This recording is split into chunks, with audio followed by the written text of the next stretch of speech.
Welcome, UNCPDL fans, to the first ever UNCPDLies. Now, you might ask, what are the UNCPDLies? Well, among being an excuse for me to not make any sort of videos commentating on Week 5 or playoffs, will be an award ceremony where I honor all the players from out the season. And just so you know, not everybody's going to get an award, so there's no hard feelings if you don't get one, but kind of means you're worse than everyone else. Alright, so let's get right into it.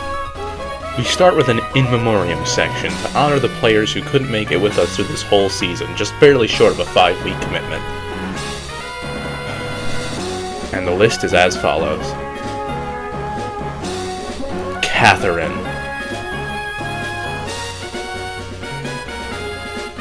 Amir, Dalton. Alright, now let's get into the main event. So for the most creative award, we have Yarn. So Yarn was obviously, creative in their usual fashion this season, right? Using a lot of just interesting things like Entrainment Durant, Confide, Charm, Taunt Gothitelle, Sleep Talk Kamala. I think there was another one that was interesting. Oh, Doug Trio's Shadow Claw. That was something interesting I see a lot. There's interesting stuff like that. And what was really creative too, I think this season was around halfway through. They just kind of changed out a lot of their roster, kind of added more solid cores and stuff, which might have been too little too late, perhaps, the timing, but still was very, you can see they won both their battles, I believe, after they made the trades. So it was definitely a good example of getting creative and adapting by changing things around. Alright, so next up we have the Best Sportsmanship Award, and that goes to Graylin. And, so Graylin, She's had a rough season, one could say, but unlike many people you see with a lot of different draft leagues, she never once dropped out or even failed to schedule her games. I think on average she's one of the earliest to schedule her games. And yeah, you never see her complain about hacks or anything like that, any of those unpleasant qualities that myself and a lot of other draft players tend to have. So, good job, Graylin.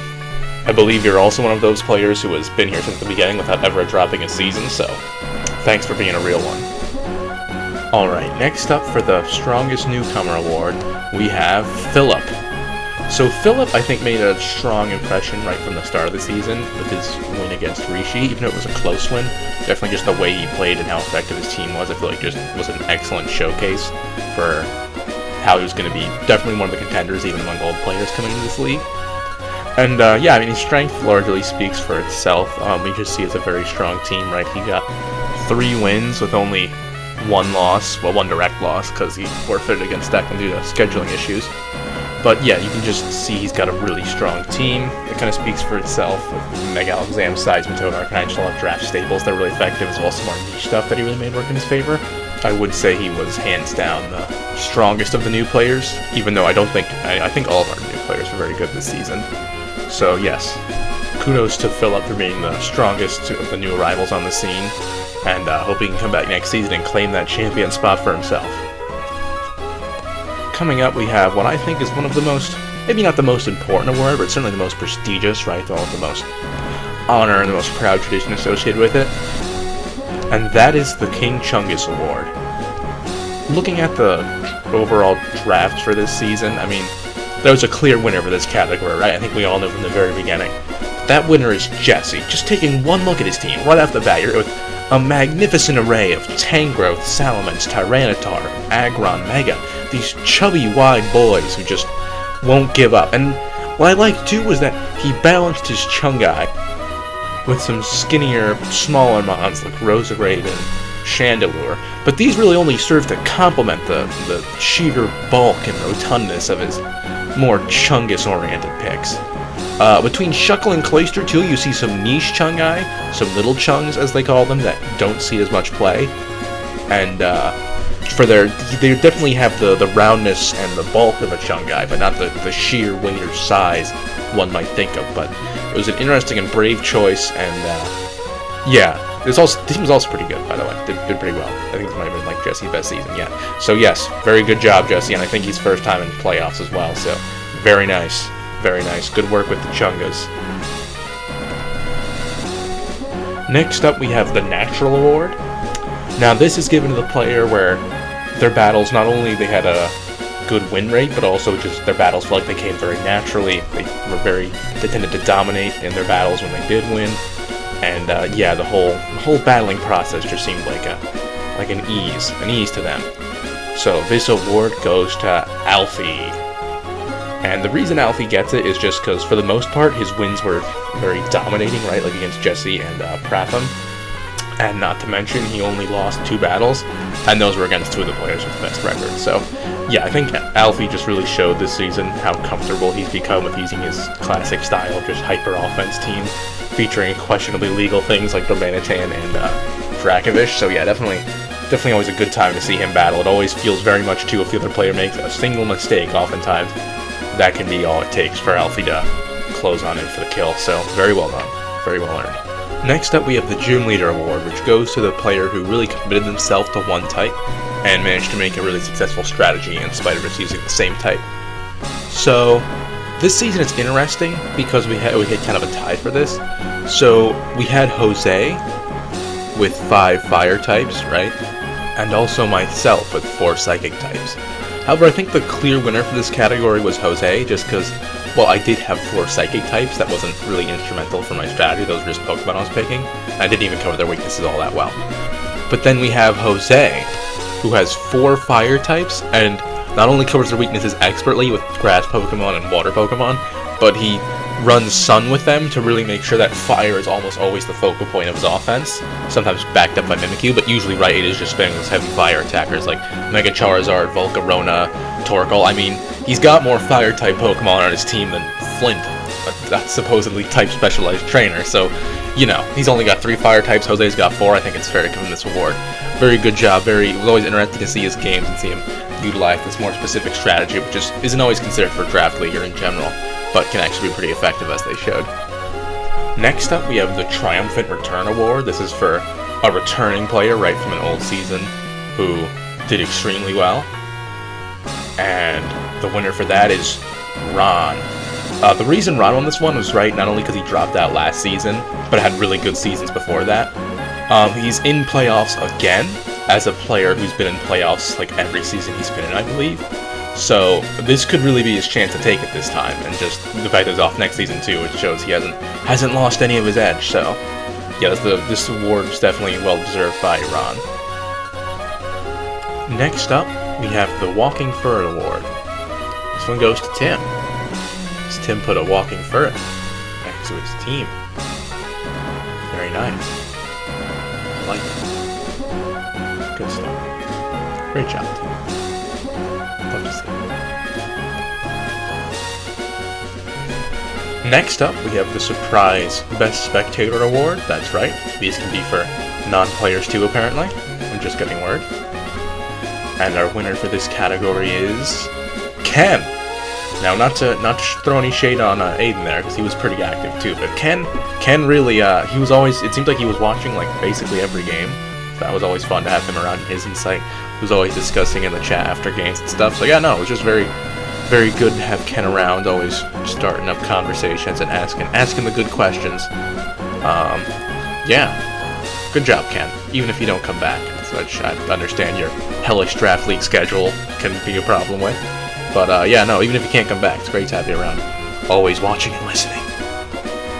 Next is the Best Theme Award, which I have wisely judged to give to myself, of course. So yeah, I gave myself the strict guidelines of only using Pokemon that are traditionally, people, the fellas, they like them that way. Only those Pokemon. And I think I might have gone overkill in trying to make it good, because I feel like this is kind of almost a better team than I wanted. I want it to be funnier.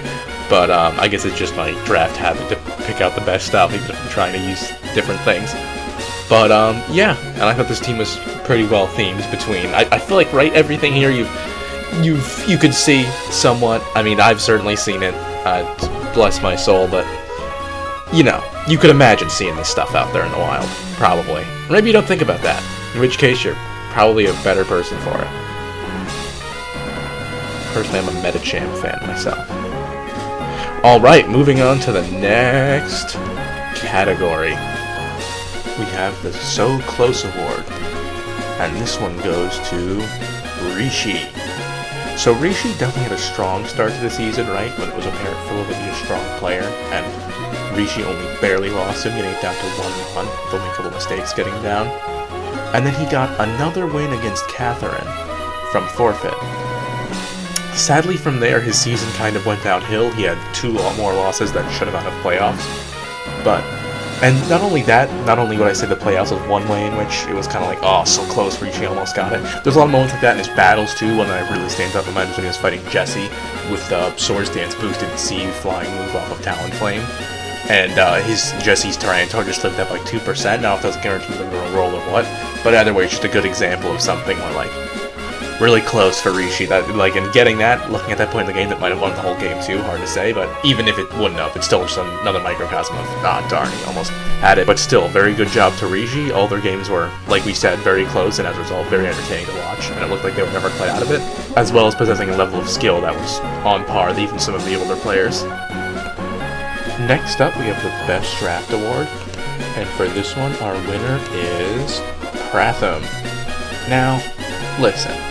I know Pratham didn't have the best season, only 1 win, but I still, maybe it's just my failure to take accountability for anything, but I think his draft's still the best. I really like it.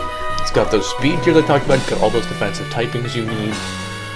In retrospect, I'm trying to think of what might have gone wrong with it, but it looks really good, so I don't know. I mean, you guys were always probably cheating or counter-teaming him somehow, must be, because that's a fine draft. Just look at those pokes. That is a utilitarian draft.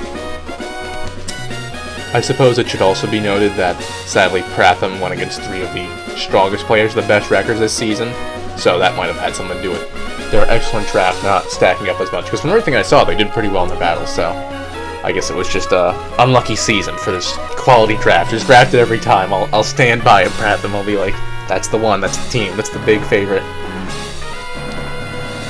Our next award is for Most Improved. So this one was pretty contentious between Yarn, Gabe, and Jesse. I felt like we had a lot of players who had gotten notably better this season. And even Jose wanted to consider who their opponents were. I think Jose was another first to improve. But ultimately, I think it came down to Gabe, just because this is his first time making playoffs, I believe. He's never managed to do it before, so that was a very impressive feat from him. And not to mention, he had a really good record overall, right? Like 3 games won, 2 games lost, and one of those was a very close loss against Rishi, right? 1-0. So yeah, I think Gabe really is the most improved overall this season. Though I would say Yarn definitely was a close second probably for this award, just because they managed to really pull out those 2 wins and they were really solid wins. But I ultimately give it Gabe just for his more season through dominance compared to the previous seasons. If Gabe's skills keep increasing, then perhaps we'll see a Gabe champion within our lifetimes. Very excited for that. And lastly, we have the Wildest Draft Award for the player whose draft just really made people stare at it and go, what the fuck am I looking at? What am I seeing right now? And the winner is Declan. So, I mean, what everyone knows right away about Declan's team, right, is that he's running literally every kind of weather, with a bit of a rain bias, as you can see with the 3 water types and the Ferrothorn, but still, he is very much able to pull out any weather, and all of those weathers have a decent abuser, be that Cameron's Mega for Sun, many things for rain, Rotom Frost for hail, or Drakazol for sand. And not only that, despite the team's very offensive weather-shaping nature, you've got a lot of stuff like Muck and Ferrothorn and Hippopotamus can really take hits and make a defensive core. So, yeah, honestly, this draft is just, it's a headache to look at, right? Because you can't tell what weather he's going to bring, what he's necessarily going to do with that, if he's going to go defensive or offensive. There's just a lot to consider when you look at this one, and also just the fact that it comes together as a team, despite probably only having like 10 types between it. Very, very interesting, and very cool that Declan got this team to playoffs. And that's a wrap. What you guys think? First annual UNCPDLies. A lot of winners, a lot of losers, but listen, it's about the prestige. Let's go with prestige.